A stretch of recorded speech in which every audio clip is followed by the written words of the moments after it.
Mark, but there are commitments that have been made, whether they are Republicans or Democrats or Senate or House. I mean, they are commitments that said these are requests that have been in the pipeline. We want them to proceed, and we hope that you will do so. And yes, I honored those commitments. But I would never exchange it for something. Well, maybe not that blatantly, but I mean, there's discretionary spending in there, whether it's ball fields, playgrounds, whatnot, and there's a lot that goes into why does this one go now? Right. It's my last bond commission meeting, for one, and there are a number of requests. No, but I mean of all the authorizations. Right. They're requests from, whether they are from leaders or individual agencies. Some are from mayors and first selectmen. Some are from, one of the first selectmen was in the audience, came up and said thank you very much. I mean, they're just requests that they're already authorized.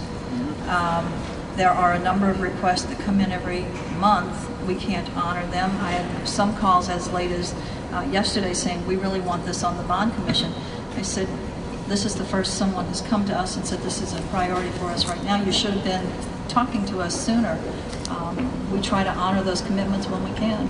There was one for Brookfield, playground. The first selectman actually asked for that.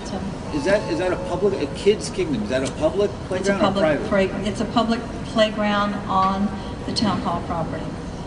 And I was actually, I'll just tell you, will date myself, but I was actually one of the original parents that helped to build that playground. So it is kind of obsolete, and they want to make it handicapped accessible.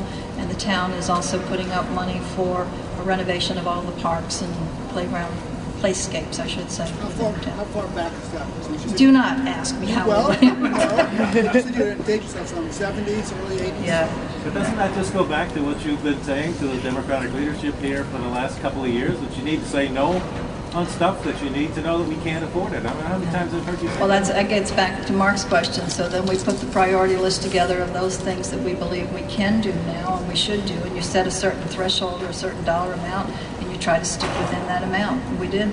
Wasn't that your first foray into public life, Governor, that playground? Didn't that get you involved? You guys are deteriorating. Well, looking for a full circle story. Exactly. Come on. Let's see. Actually, my first foray was I did volunteer reading in the 3rd and 4th grades, so I guess it could have been around the same time.